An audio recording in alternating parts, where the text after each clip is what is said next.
name is Tiffany and welcome back to my channel. If you like sewing and DIY videos, make sure to give this video a thumbs up and subscribe to my channel. I am back with another upcycle by Little Toe where I take old forgotten items and give them a new life.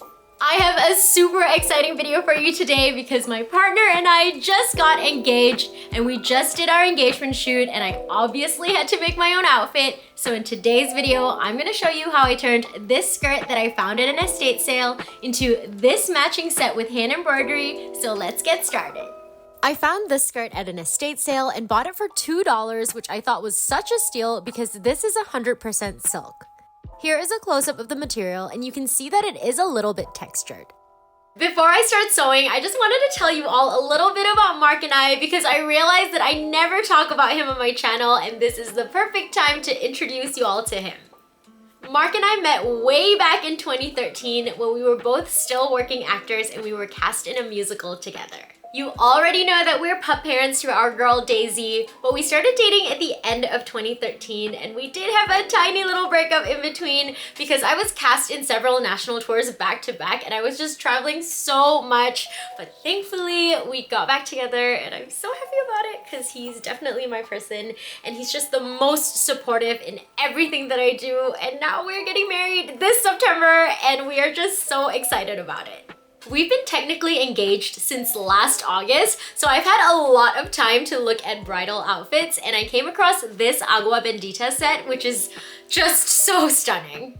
You already know I love a matching set and florals, so I want to make my engagement outfit inspired by this set.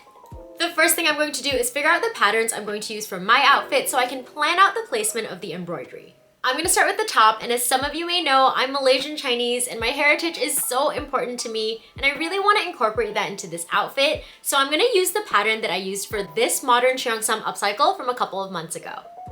For the skirt, I'm going to be using this free pattern that I found on Mood Fabrics and I'll make sure to link it down below. I went ahead and traced out the pattern in a size 6 and this line here indicates the original hem of the skirt and you can see here that I lengthened mine significantly. Quick note before I move on to the embroidery, the original pattern does come with a waistband, but I'm gonna leave that out because I want my skirt to have a simpler and cleaner look.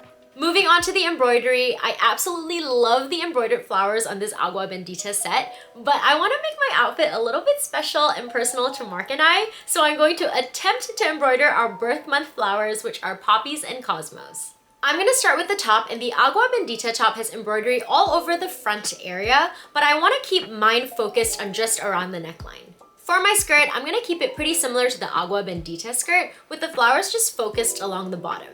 It's gonna be a lot easier for me to embroider the fabric before I cut out my pattern pieces, so I'm gonna go ahead and do that because this gives me a nice flat surface to embroider and I don't have to deal with any seams or curves. I'm gonna start embroidering now and I will see you soon.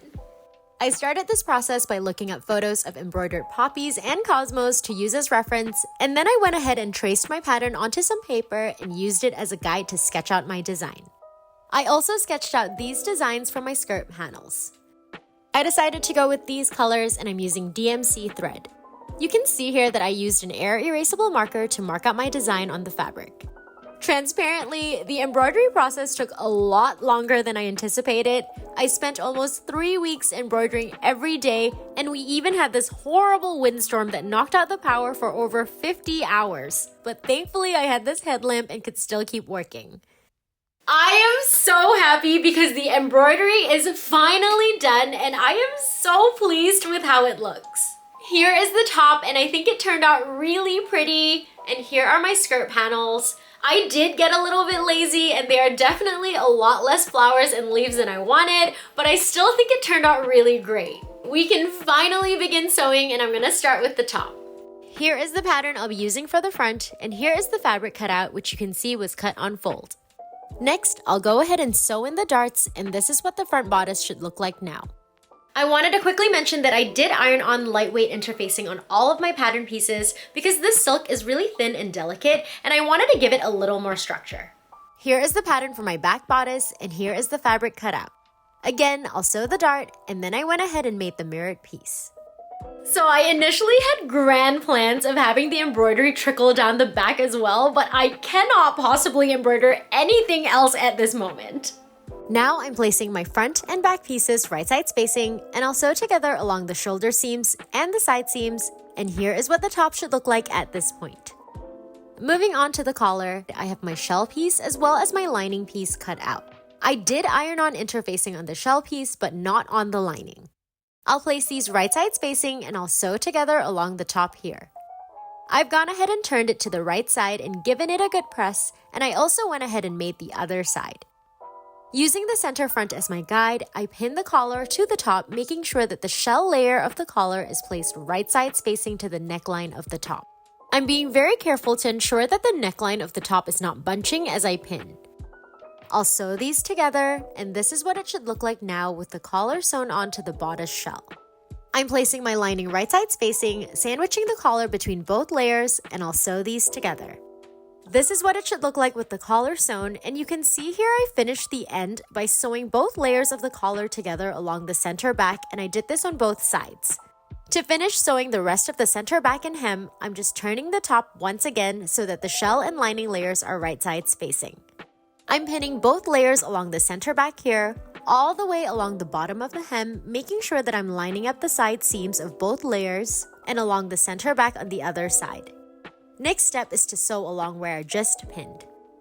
This is what it looks like sewn, and now I'm going to reach through the armhole, working the fabric through to carefully pull the top to the right side.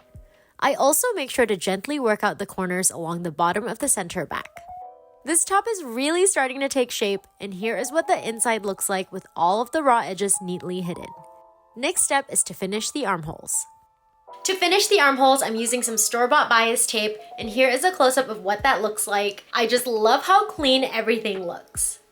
Last step for this top is the buttonhole closure, and I was just in the city recently and I went to Mood Fabrics and I found these frog buttons, which are perfect, so I'm just gonna hand sew them to the center back of my top. Now that the top is done, I'm gonna start working on the skirt, so let's jump right in. Here is the pattern for the front of my skirt, and here is the fabric cut out. As you can see, this was cut on fold, and I've also gone ahead and sewn the darts. Moving on to the back, here is the pattern, and here is the fabric cut out. Again, I've already sewn the darts, and I went ahead and made the mirrored piece. Now I'm placing my pieces right side spacing, and I'll sew along the center back from this point to about this point, leaving the top open for the zipper and the bottom open for the back slit. I'll sew this together, and you can see the bottom section as well as the top section here have been left unsewn. I decided to go with a silk zipper because it is a little more delicate, and this is what it looks like sewn on. Now I'm placing the front of my skirt right side spacing, and I'll sew together along the side seams on both sides. This is what the skirt should look like at this point, and next step is to finish the waist. As I mentioned earlier, I'm not going to be using a waistband for this, so I'm laying my lining right side spacing, and I'm pinning these together, making sure to line up the side seams as well as the darts. I'll sew these layers together, and here is what it looks like turned to the right side and pressed. Here is a close-up of the finished waist, and I also wanted to show you a close-up of the inside as well. And here you can see I understitched the lining to the seam allowance, keeping it in place. Here is what the skirt is looking like so far, and next step is to finish the back slit.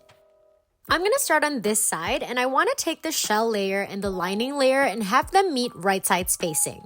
My left hand is still holding the layers together right side spacing, and I'm going to pin this in place. Now I'm carefully going to work the fabric inside out, making sure that nothing is twisted and that the shell layer and lining layer are still right side spacing. I'll continue to pin the shell and lining layers together until the point of where the slit begins in the center back. You can see here that this is the wrong side of the shell and this is the wrong side of the lining. Now I'll go ahead and sew these together. This is what it should look like turned to the right side and pressed, and now we're going to work on the other side. I'm going to repeat the exact same thing for the other side, but I'll show the process again just in case anything was unclear. Again, I turn both layers of the skirt so that they are right side spacing and pin that in place. Then I carefully work the layer inside out again and continue to pin my shell layer and lining layer right side spacing until the point of where the slit begins. The most important thing here is to remember that the shell layer and lining layer need to be right side spacing. I'll sew these together, and this is what the skirt should look like at this point. Next step is to finish the hem, and to do that, I have to turn the skirt inside out. This is the back of the skirt, and you can see the finished back slit, and that I've left an opening along the center back of the lining. Now through that opening, I'm going to carefully pull all the fabric through, and it is going to feel a little bit funky and the skirt isn't going to be laying quite right, but here you can see the opening in the lining, and next I'm going to match the shell and lining layers along the hem right sides facing. I pin these layers together, lining up my shell layer and lining layer along the hem, working my way across, again making sure I'm matching up the side seams. I'll go ahead and sew these layers together, and this is what it should look like now. I also went ahead and clipped the corners here to reduce bulk.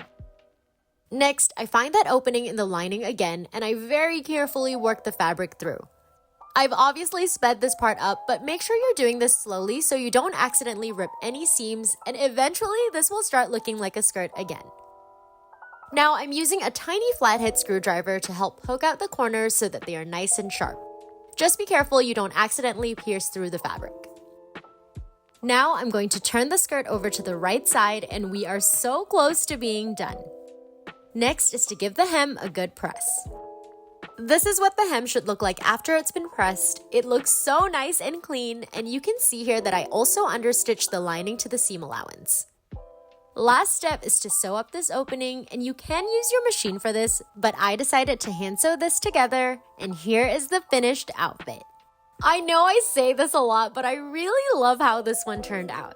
The embroidery turned out better than I could ever imagine, and I especially love how it looks along the neckline. Of course, I had to include Mark in this outfit reveal as well. We did a little DIY engagement photo shoot, and I just wanted to share some of our favorite photos with you. I hope you all enjoyed this video. I'm sure this is only the beginning of wedding content because I do have plans to make some of my other wedding event outfits. I will be posting more engagement photos on my Instagram, so make sure you're following me there at Little Toe. If you enjoyed this video, make sure to give it a thumbs up and subscribe to my channel. Let me know in the comments what you thought about this upcycle, and as always, thank you so much for watching.